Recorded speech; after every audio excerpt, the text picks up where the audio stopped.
और एक गांव तो पूरा ही खा गया। और जिस हिसाब से आप लोग आज यहाँ इकट्ठा हुए हैं, इससे मेरे मन को ये शांति होती है कि राजस्थान का भविष्य, राजस्थान के अंदर परिवर्तन, राजस्थान के अंदर तीसरा मोर्चा इस अंता और मांगरोल की धरती दे रही है।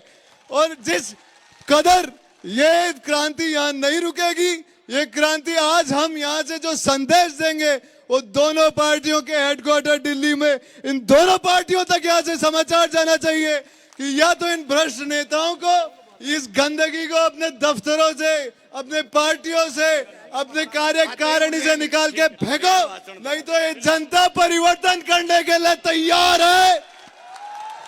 आपका बहुत बहुत धन्यवाद। धन्यवाद भाई शिवम।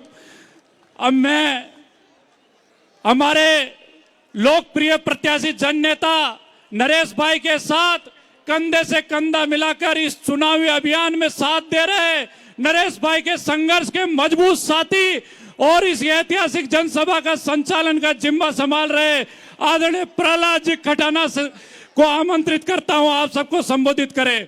खटाना साहब का आप जोरदार करतल ध्वनि के साथ स्वागत अभिनंदन करें। अब मेरा भाषण तो आपने खूब सुना है। हमारे बीच में जो मेहमान आ रहे हैं, आ गए क्या? हमारे बीच में अभी नहीं आए, जब तक मैं बोल लेता हूं। मेरे साथ जोरदार नारा लगाओ, इंकलाब इंकलाब इंकलाब, अंता की जनता जिंदाबाद। जोर से बोलो, अंता की जनता, अंता की जनता, अंता विधानसभा की जनता, नरेश मीणा। आदरणीय अंता मांगरोल विधानसभा क्षेत्रवासियों, पिछले लगभग 1 महीने से हम गांव-गांव, डोर-डोर जाकर सभी जाति धर्मों के लोगों से मिलने का पूरा प्रयास किया। आप बहुत ही प्यारे, सच्चे, ईमानदार और इतने अच्छे लोग हो कि अगर आपके बारे में कितना भी कहूं तो कम होगा। आप सब लोगों ने हमारा बहुत मान सम्मान दिया था। वोट तो आप भाई नरेश मीणा को दे ही रहे हो, लेकिन ऐतिहासिक वोट देना जो राजस्थान में रिकॉर्ड बन जाए, ये हम आपसे निवेदन करते हैं। आपके बीच में आपके लाडले महबूब नेता, हेलीकॉप्टर से आरएलपी के सुप्रीमो आदरणीय बड़े भाई हनुमान बेनीवाल जी पहुंच चुके हैं। जोरदार ताड़ियों के साथ स्वागत करें। उनके साथ में आपके भाई नरेश मीणा जी का बेटा अनिरुद्ध भी हाथ जोड़ करके आपका अभिनंदन कर रहा है। एक बार जोरदार ताड़ियों से स्वागत करें। भाई नरेश मीणा जी आपके बीच में पहुंचने वाले हैं।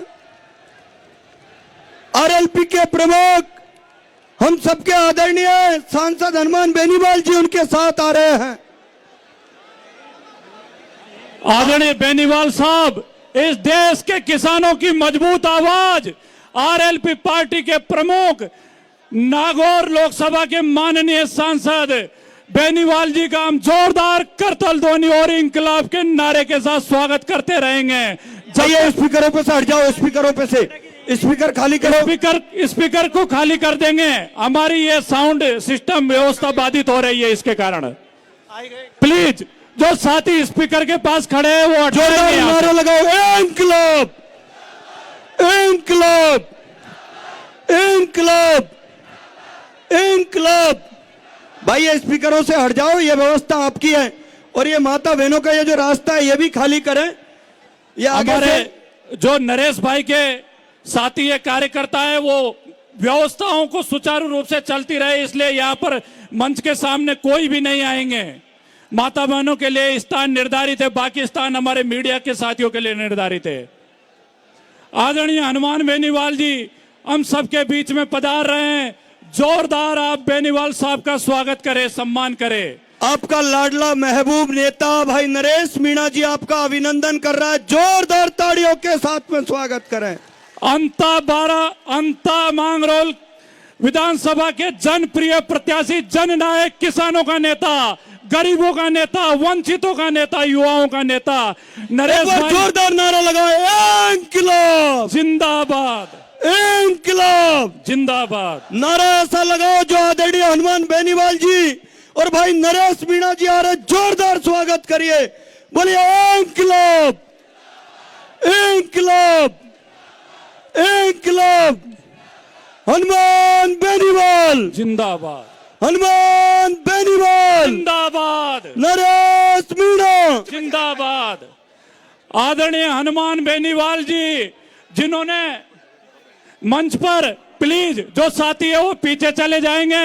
हमारे आदरणीय नेता आरएलपी पार्टी के सुप्रीमो, इस देश के किसानों की मजबूत भाई आवाज, नरेश मीणा के बेटा अनुरोध, हनुमान बेनीवाल जी, भाई अनिरुद्ध जी, जोरदार ताड़ियां बजा करके नरेश भाई हम सबके बीच में हैं। मोर्चा संभाले रहता है। भाई नरेश मीणा जी का बेटा है अनुरोध। अब आपके बीच में जिनका इंतजार था, आपके महबूब नेता भाई नरेश मीणा, हनुमान बेनीवाल, नरेश मीणा, हनुमान बेनीवाल, नरेश मीणा, हनुमान सारे बेनीवाल। पीछे चले जाएंगे। जोरदार ताड़ियों से स्वागत करें आपके। हमारे मंच खाली करो, मंच। आरएलपी पार्टी के सुप्रीमो, आरएलपी पार्टी के सुप्रीमो आदरणीय हनुमान बेनीवाल जी का जोरदार मांगरोल स्वागत के करें। लोकप्रिय प्रत्याशी नरेश भाई किसानों के प्रतीक जेड़ा के साथ हम सबके बीच में उपस्थित है। आदरणीय राजेंद्र सिंह जी गुड़ा, अतुल प्रधान जी, ममता मीणा जी, इन सब का हम जोरदार स्वागत करते हैं, अभिनंदन करते हैं। जोरदार करतल ध्वनि के साथ हमारे नेताओं का आप स्वागत करेंगे। आदरणीय हनुमान बेनीवाल जी जोरदार स्वागत करें। किसान एकता। ये राजस्थान की तीसरी सबसे बड़ी ताकत एकजुट होकर अंता की धरती से, मांगरोल की धरती से इतिहास रचेगी। जोरदार ताड़ियों के साथ स्वागत करें। हमारे सम्मानित अतिथियों से निवेदन है, ससम्मान मंच पर अपना स्थान ग्रहण करेंगे। आम आदमी पार्टी के सांसद संजय सिंह जी, राजस्थान की सबसे तीसरी बड़ी ताकत आरएलपी प्रमुख आदरणीय हनुमान बेनीवाल जी, हमारे पूर्व मंत्री राजेंद्र गुड़ा जी,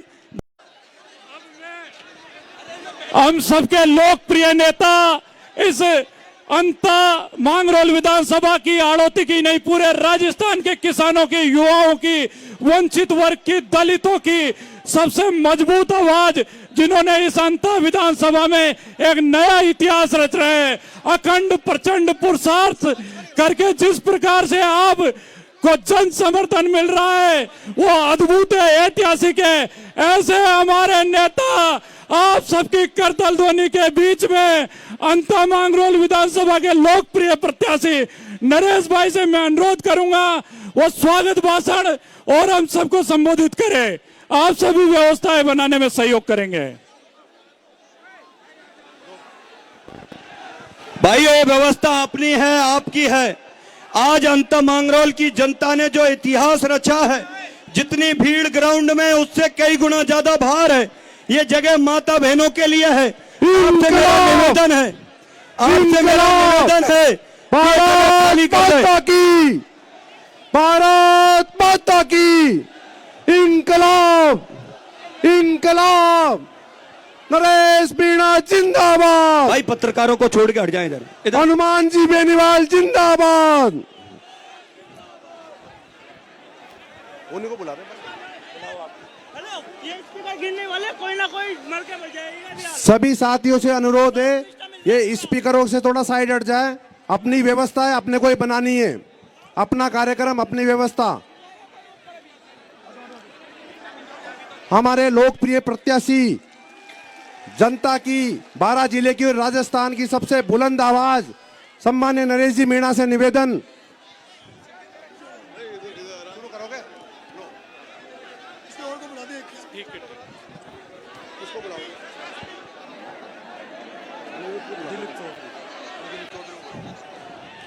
आदरणीय हनुमान बेनीवाल जी के साथ पधारे राजस्थान सरकार के पूर्व मंत्री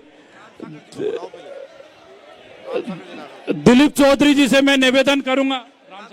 हाँ, धाकड़ समाज, तब मैं यहां से चुनाव मैदान में आया था और भाई गुड्डा जी भी हम साथ साथ में चुनाव लड़े थे। उस समय भी ये दोनों पार्टियों ने मिलकर एक किसान के बेटे को इस तरह से मिलकर यहां पे हराने की कोशिश करी थी जो आज नरेश भाई के साथ कर रहे हैं। मैं धाकड़ समाज की ओर से आज ये हमारे सभी बड़े राष्ट्रीय नेता जो बैठे हैं उनको विश्वास दिलाना चाहता हूं कि भाई नरेश को पूरा धाकड़ समाज नोट और वोट दोनों से समर्थन करेगा। कल महारानी जी ने हमारे धाकड़ समाज के लोगों को बारह बुलाकर खेराली गांव के लोगों को उन्होंने कहा कि आप नरेश जी के साथ कैसे लग रहे हैं। उन समाज के नेताओं ने बोला कि महारानी जी अब तो पीछा छोड़ दो, अब तो हमारे को आजाद कर दो। महारानी जी को गुस्सा आ गया। महारानी जी ने कहा कि आप क्या नोट लेके वोट दोगे क्या? जब धाकड़ समाज के आदमी को अगर इस तरह से बोला जाता है, क्योंकि धाकड़ समाज ने आज दिन तक भाजपा को ही वोट दिया है और भाजपा को वोट नहीं, धाकड़ समाज भाजपा को नोट और वोट दोनों देके समर्थन देता है। इस बार धाकड़ समाज ने यह समझ लिया है कि हमारे को बंधुआ मजदूर समझकर ये सब यूज कर रहे हैं। साथियों, मैं ज्यादा नहीं बोलते हुए इतना ही कहना चाहता हूं कि हमारा समाज पूरा भाई नरेश के साथ है, तन मन धन से साथ है। और मैं सभी से अपील करता हूं, अगर इस बार हमारे धाकड़ समाज ने भाई नरेश का साथ नहीं दिया तो कभी धाकड़ इस अंतरा और पूरे झालावाड़ और पूरा कोटा संभा में धाकड़ को धाकड़ ने समझा जाएगा। इसीलिए भारी मतों से धाकड़ समाज और सर्व समाज भाई नरेश जी को जिताए। जय हिंद, जय भारत, इनकलाब जिंदाबाद। अब मैं अगले वक्ता के रूप में आदरणीय रामगोपाल चौधरी जी से निवेदन करूंगा कि वो अपनी बात रखें।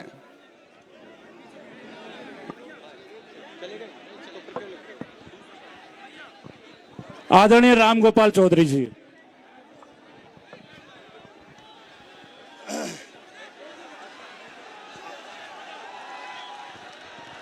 राम राम साहब, राम राम।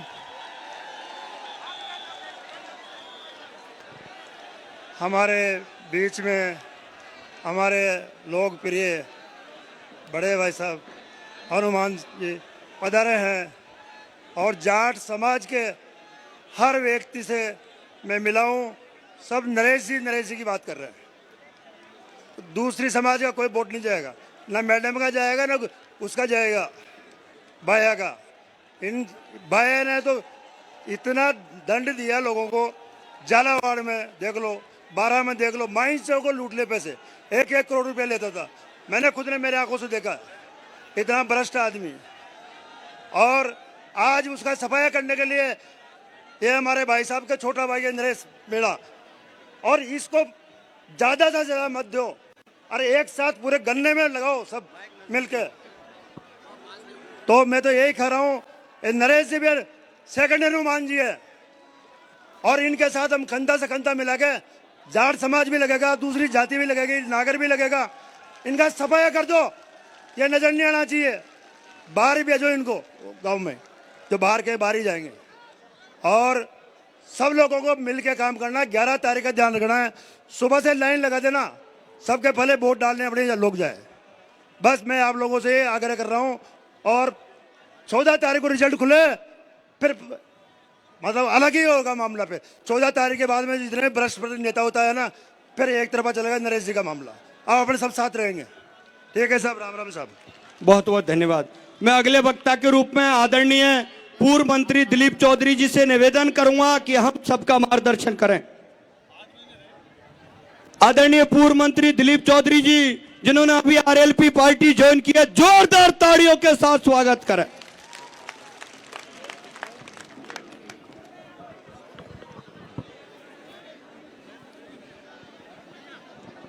अंता विधानसभा से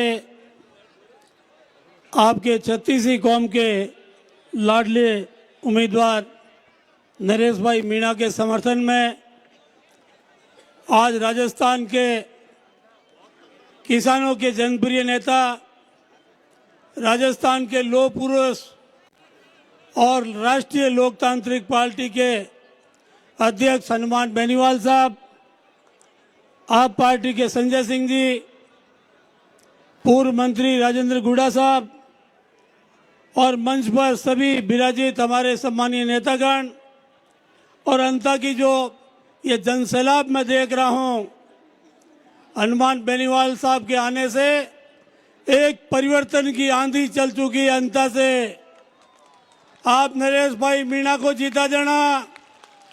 इस राजस्थान में अंता से पूरे प्रदेश में आने वाले 2028 के चुनाव में एक नया युग शुरू होगा। एक तीसरी शक्ति के रूप में राजस्थान में हनुमान बेनीवाल जी के नेतृत्व में ऐसा समीकरण बैठेगा।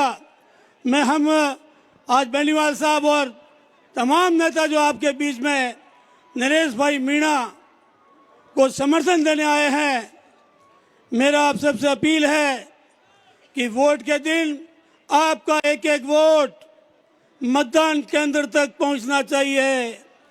जनसैलाब तो बहुत ताकतवर है, लेकिन उसको वोट में परिवर्तन करने के लिए हमारे जांबाज साथियों को एक एक बूथ पर पूरी ताकत लगानी चाहिए। राजस्थान में मैं 30 साल से कांग्रेस में था, लेकिन कांग्रेस की जिस तरह की नीतियां हैं, कांग्रेस धरातल पर काम करने वाले लोगों को मारने का काम करती है। हम गुड़ा साहब और सभी कांग्रेस में पिछली सरकार में साथ ही थे और जिस तरह डोटासरा जी यहाँ पर भाषण देते हैं, उनकी सारी गाड़ियों के टायर पंचर हो गए। लोगों ने बता दिया कि भाई यहाँ पर किसी की कोई चलने वाली नहीं है। यहाँ तो नरेश मीणा के पक्ष में लोगों ने मन बना लिया है। मैं ज़्यादा बात कहूँगा नहीं।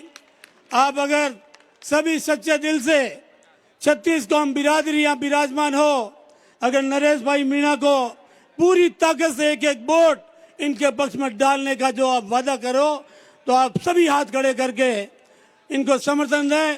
इनकलाब, इनकलाब, हनुमान बेनीवाल जिंदाबाद, हनुमान बेनीवाल जिंदाबाद। जय हिंद, जय हिंद।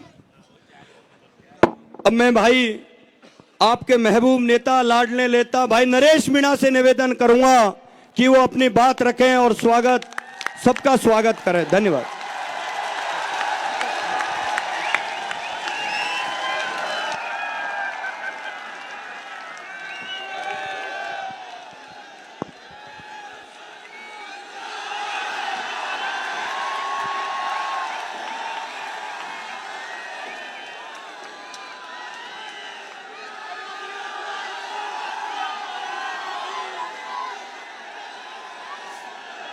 राम राम साहब, Ram Ram. I love you to.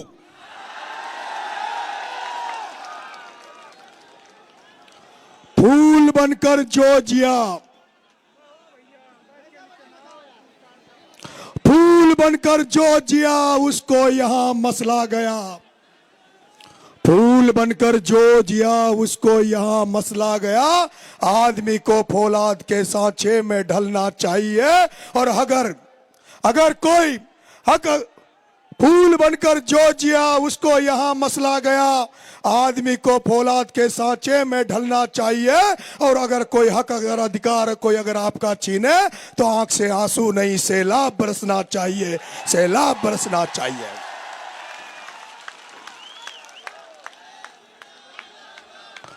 मंच पर विराजमान आरएलपी सुप्रीमो, मेरे राजस्थान विश्वविद्यालय के छात्र संघ से निकले हुए मेरे बड़े भाई, राजस्थान के सबसे बड़े किसान नेता आदरणीय हनुमान जी बेनीवाल साहब, देश के देश के आम जन की, किसान की, गरीब की, शोषित की सबसे बुलंद आवाज आदरणीय राज्यसभा सांसद, आम आदमी पार्टी के राष्ट्रीय नेता परम आदरणीय संजय सिंह जी,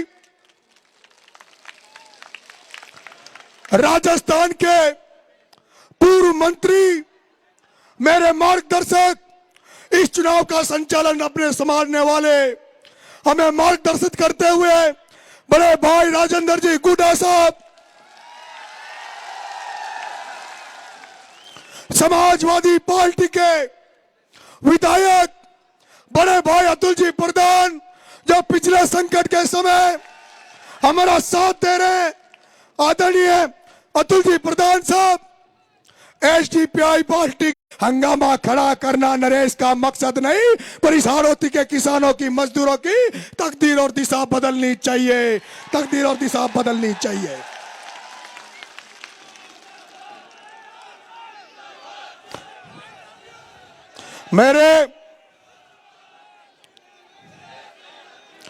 अब मेरे को जो चाहते हैं वो बीच में नारा नहीं लगाएगा,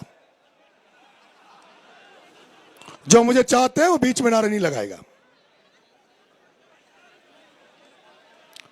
अंता मांगरोल की मेरी देवतुल्य जनता,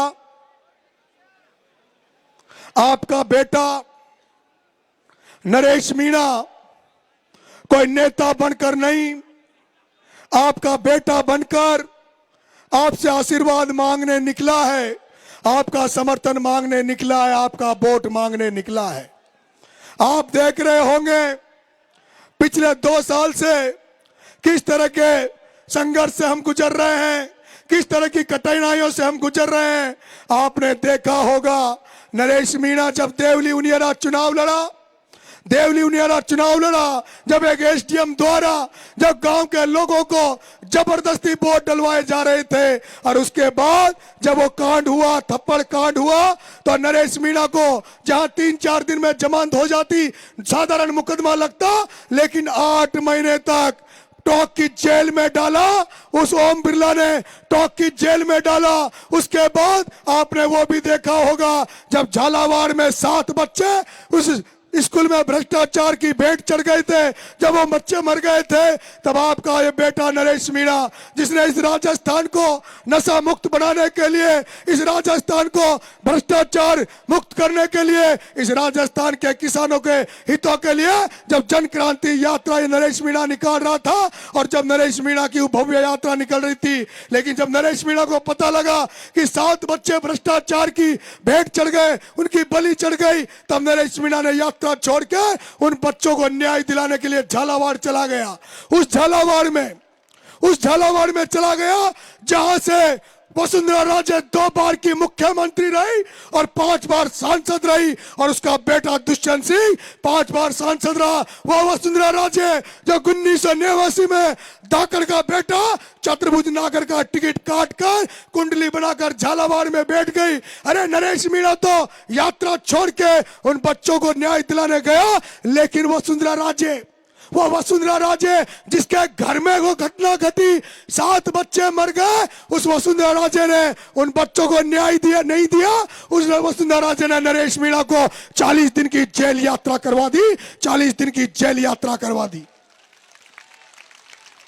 आपने वो भी देखा होगा जब ये नरेश मीणा 40 दिन की जेल यात्रा से निकला, और जब मैंने बाहर आके पूछा कि उन बच्चों को कुछ मिला कि नहीं मिला, उनके परिवार वालों को कुछ मिला कि नहीं मिला, तो मुझे बताया गया कि जहां हनुमान बेनीवाल आंदोलन करते हैं, हनुमान बेनीवाल जहां लोगों को 50-50 लाख का मुआवजा दिलाते हैं, जहां एक कुमार का गधा मर जाता है, उस गधे को 60,000 का मुआवजा दिला देते हैं,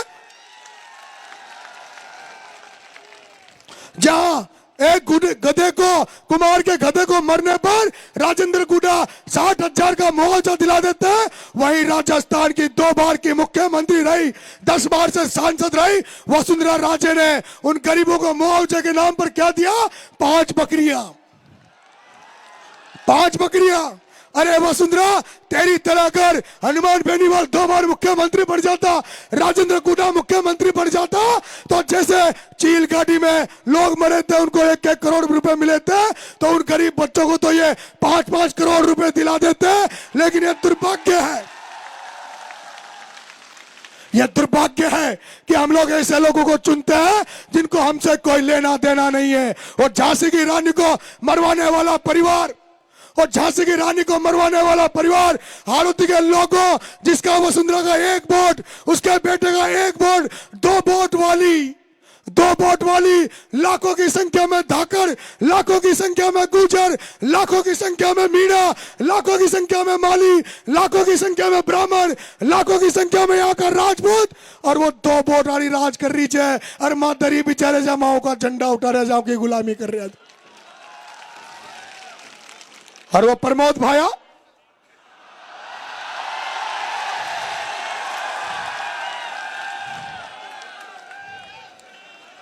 वो प्रमोद भाया कौन है? आवाज नहीं आई। कौन? चोर, चोर है।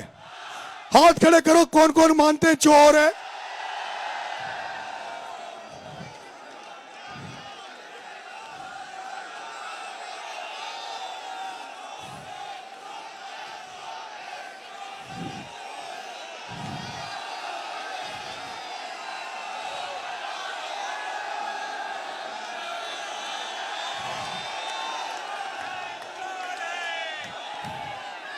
ओ परमार जैन भाया, ओ प्रताप सिंह सिंघवी, ओ शांति धारीवाल, और इनका सरदार डकैत कौन है? ओम बिरला। ओम बिरला कौन है? ओम बिरला कौन है?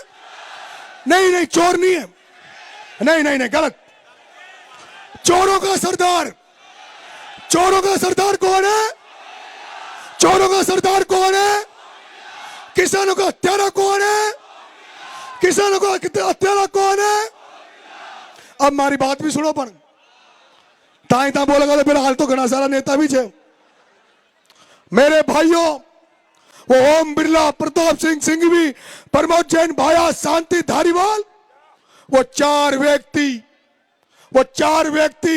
जो 2 बीजेपी में, 2 कांग्रेस में, राजनीति में उन्होंने कब्जा, धंधा पानी पर उनका कब्जा, प्रॉपर्टी का काम करे तो उन चारों के काम करे, जमीनों पे कब्जा करे तो इन 4 आदमियों को जमीनों में कब्जा करे, अगर कोई फैक्ट्री है तो उन चारों की, थर्मल में कोई काम करे तो उन चारों का। और मां किसान काहे करा?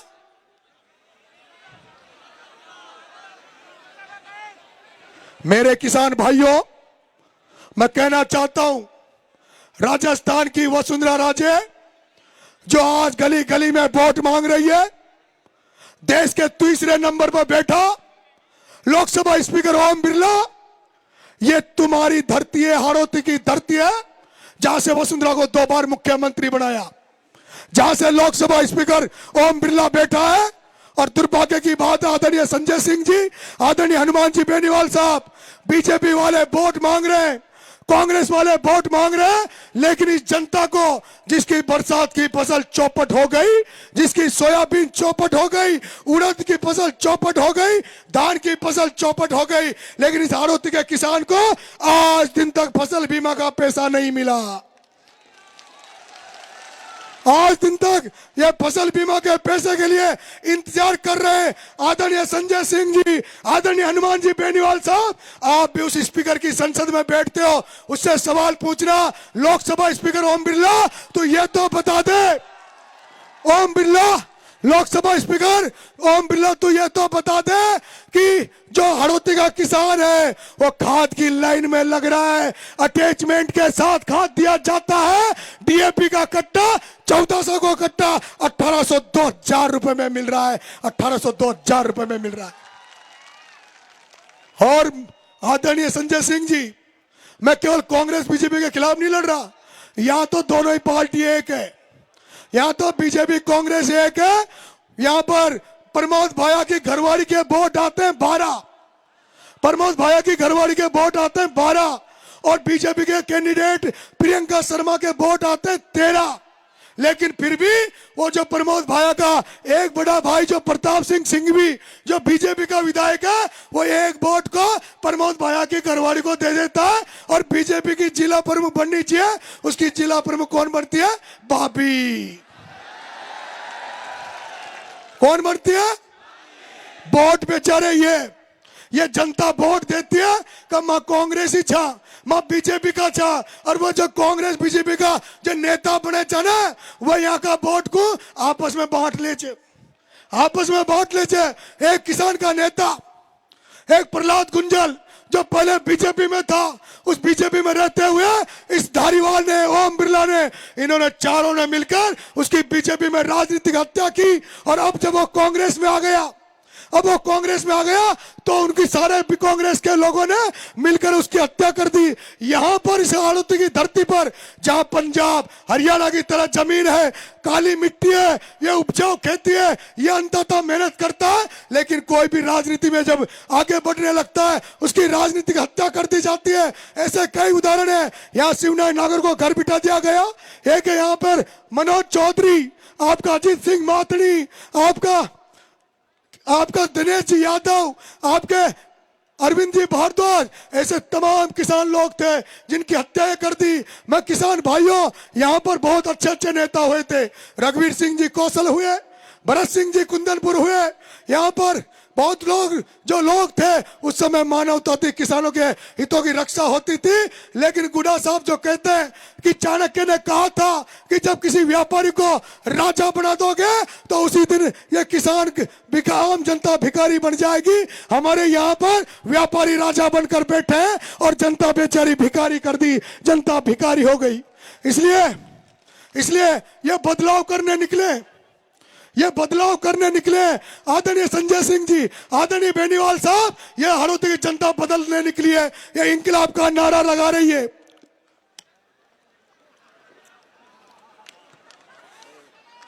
ये इंकलाब का नारा लगा रही है, उस इंकलाब का नारा जो भगत सिंह ने इस देश को आजाद कराने के लिए, उस 23 साल के बेटे भगत सिंह ने इस देश को आजाद कराने के लिए जैसे हंसते हंसते फांसी का फंदा अपने गले में चूम लिया था, इस तरह ये हाड़ौती के लोग अब इस हाड़ौती को आजाद कराने निकले हैं। हाड़ौती को आजाद कराकर छोड़ेंगे, ये तो जनता के चुनाव में तो केवल शुरुआत है मेरे भाइयों, अंता के चुनाव में तो शुरुआत है। जो बेनीवाल जी प्रयास कर रहे थे, गुड्डा साहब प्रयास कर रहे थे, आम आदमी पार्टी, आज देख लो, आपको देख लो इस मंच की सजा। ये बाबा खाटू श्याम की तो कृपा हो रही है, जो संत महात्मा बैठे, मुस्लिम समाज के लोग बैठे, सरदार पंजाबी लोग बैठे। और ये भी देखो मैं 25 साल से गुजर मीणाओं को तो मैंने एक कर ही दिया, लेकिन ये पहला मंच है जिसमें राजपूत और जाट एक साथ बैठे। ये राजस्थान का पहला मंच है जिसमें जाट और राजपूत एक बार बैठे। मैं एक दिन गुड्डा साहब से कह रहा था, साहब इस कांग्रेस बीजेपी की दुकान बंद कर देंगे, लेकिन राजपूत और जाटों को एक होना पड़ेगा। तो गुड्डा साहब कह रहे थे कि ऐसा नहीं है, हम लोग कई बार एक हुए और जब एक हुए तभी हमने सत्ताएं बनाई है राजस्थान में। ऐसा नहीं है कि हम एक नहीं हो सकते। और आज भगवान ने सुनी, बाबा खाटू श्याम ने मेरी सुन ली कि सारे लोग इस मंच पर एक साथ बैठे हैं। मेरे भाइयों, मैं ज्यादा भाषण अब नहीं दूंगा, बहुत लोग अभी हमारे वक्ता बोलेंगे, लेकिन मेरी अंता की माता पिता तुल्य जनता, मैं आपसे एक निवेदन कर रहा हूं कि अगर आपका बेटा विधायक बन गया, तो आपको कहना चाहता है, जिस दिन आचार संहिता खत्म हो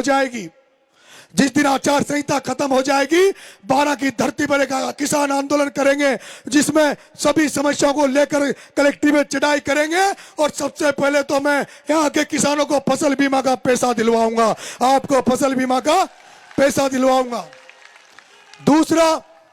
दूसरा जगत गुरु शंकराचार्य ने मेरे से शपथ पत्र लिया था, मैंने शपथ पत्र दिया था कि अगर नरेश मीणा विधायक बन गया तो राजस्थान में गौ माता को कानून बनवाकर राज्य माता का दर्जा दिलाने का काम नरेश मीणा करेगा, जिससे जो हमारी गौ माता है जो सड़क पे घूमती है, एक्सीडेंट हो जाता है, लोग मर जाते हैं, गौ माता मर जाती है, वो गौ माता बेसहारा जो हमारे किसानों का नुकसान करती है, ऐसा कुछ कानून बने जिससे गौ माता की रक्षा हो सके और किसानों की फसलें भी बच सके, इसके लिए काम करेगा। नरेश मीणा, यहाँ दलित समाज बहुत बड़ी संख्या में है, सबसे बड़ी संख्या में यहाँ 52,000 संख्या दलित समाज की है। लेकिन दलित समाज का मैं देख रहा हूं जो सबसे ज्यादा प्रमोद भाया कांग्रेस को वोट देता है, लेकिन मैंने देखा है किसी भी दलित समाज के गांव में एक भी बाबा साहब भीमराव अंबेडकर की मूर्ति नजर नहीं आई। अगर नरेश मीणा एमएलए बन गया तो बेरवा समाज, मेघवाल समाज की जो बड़ी बड़ी बस्तियां हैं वह बाबा साहब भीमराव अंबेडकर की मूर्ति लगाऊंगा और शानदार स्मारक बनाने का काम करूंगा।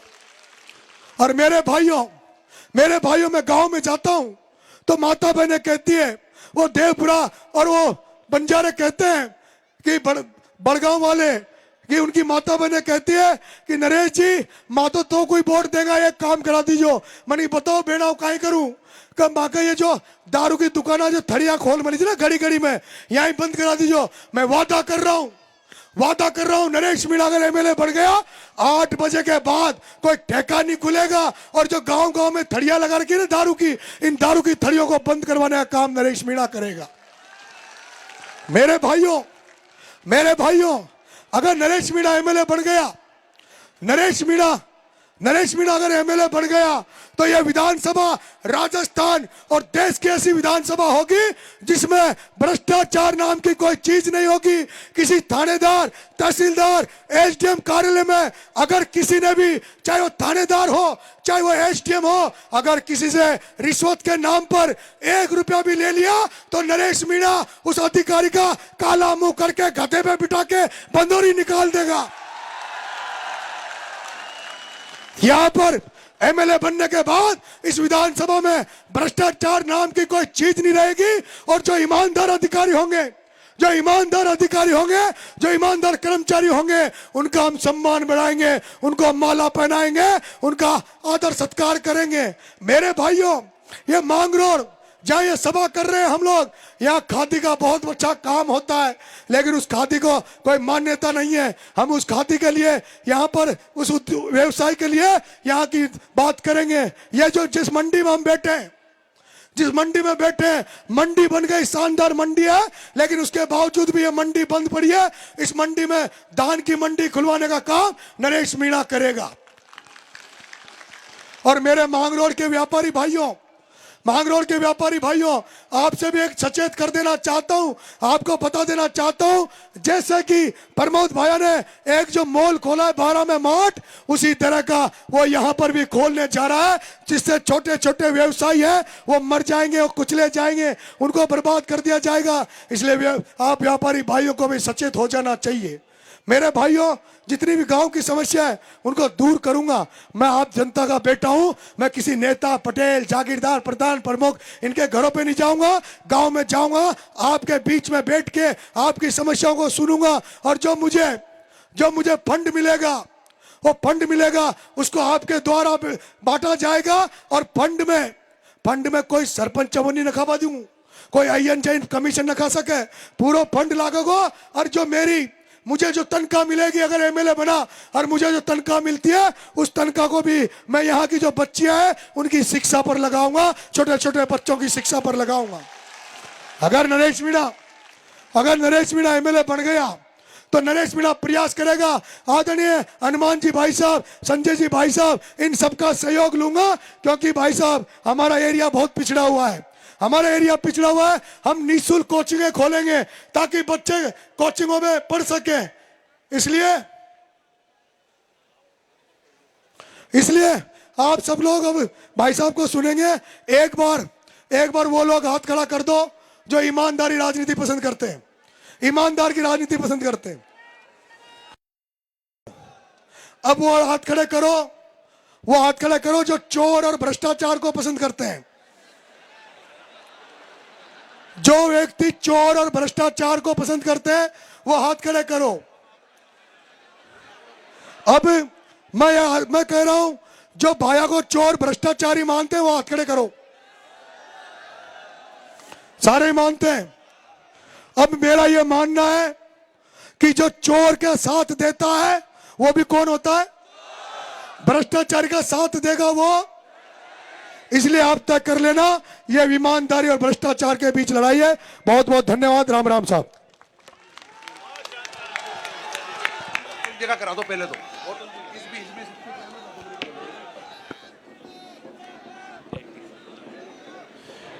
धन्यवाद नरेश भाई। उनके क्रांतिकारी उद्बोधन के पश्चात निश्चित रूप से आप संकल्प धारण करेंगे, अंता मांगरोल विधानसभा के घर घर में जाएंगे। 11 नवंबर तक एक एक वोट को निकालकर इस अंता मांगरोल विधानसभा की अब तक की सबसे बड़ी ऐतिहासिक विजय सुनिश्चित करेंगे। अब मैं नरेश भाई के उद्बोधन के पश्चात मध्य प्रदेश के गुना जिले से चाचौड़ा विधानसभा से 2 बार विधायक रही बहन ममता